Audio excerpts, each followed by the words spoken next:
امام حسین کے بھائی تھے، جناب عباس کے برادر بزرگ تھے، وہ تھے، اور جناب عبداللہ ابن علی کا جنازہ آیا اور سید سجاد نے اپنے ہاتھوں سے سپرد خاک کر دیا، ان کے جنازے میں دفن کیا۔ اس کے بعد بتایا جاتا ہے کہ محمد بن سعید بن مسلم بن عقیل کا جنازہ آیا، اولاد عقیل کربلا میں ساری کام آ گئی۔ سید سجاد ایک ایک کی لاش سے لپٹ کے روتے تھے اور فرماتے جاتے تھے میرے خدا مجھے قوت عطا کر کہ میں اپنے بھائی اپنے چچاؤں کو دفن کرنے کے لیے آیا ہوں۔ جناب سعید، جناب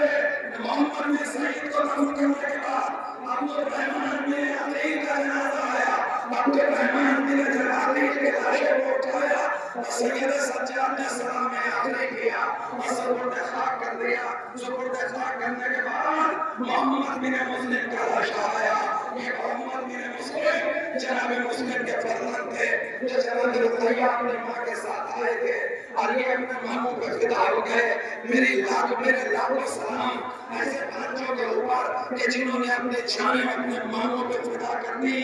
محمد بن مسلم کے بعد عبداللہ ابن مسلم انہی کے چھوٹے بھائی تھے،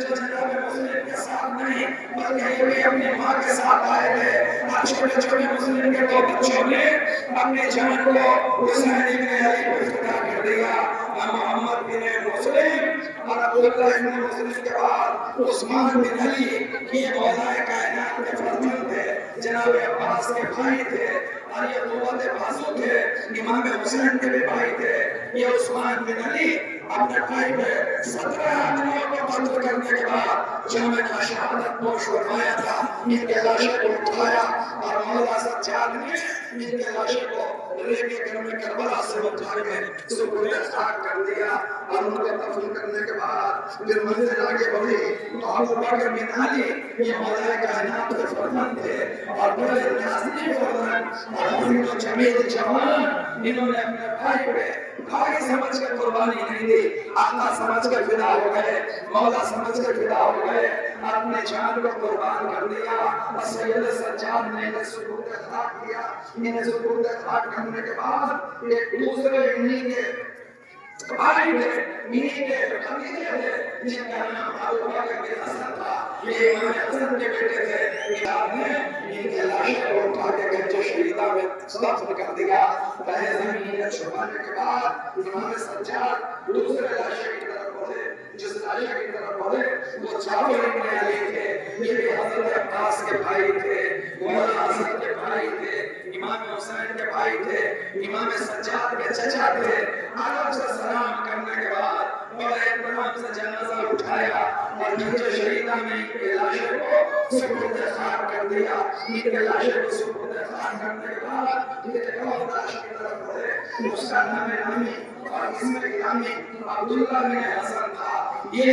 امام حسین کے سینے سے لپٹے ہوئے تھے اور ان کی عمر 12 برس تھی، 11 سال کچھ عمر تھی۔ یہ اپنے چچا کے ساتھ پامال ہو گئے تھے۔ ان کا لاشا امام حسین کے ساتھ پامال سے ایسا ہو گیا تھا، امام سجاد نے انہیں بھی گنج شہیدہ میں دفن کر دیا اور ان کو دفن کرنے کے بعد عمر بن عبداللہ یہ جعفر، یہ جناب سید کے بیٹے تھے، جب وطن سے چلی تھی تو توپے کو لے کے چلی تھی، شہادت فرمایا تھا ایک کو میری طرف سے فدا کر دینا، ایک کو اپنی طرف سے فدا کر دینا۔ ایک کا نام عام تھا، دوسرے کا نام محمد تھا، تو چھوٹے چھوٹے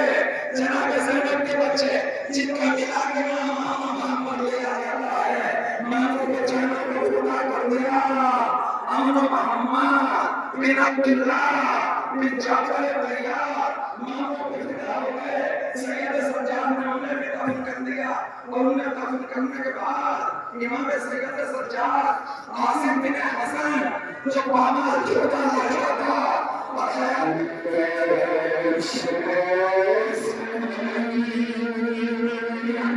سجاد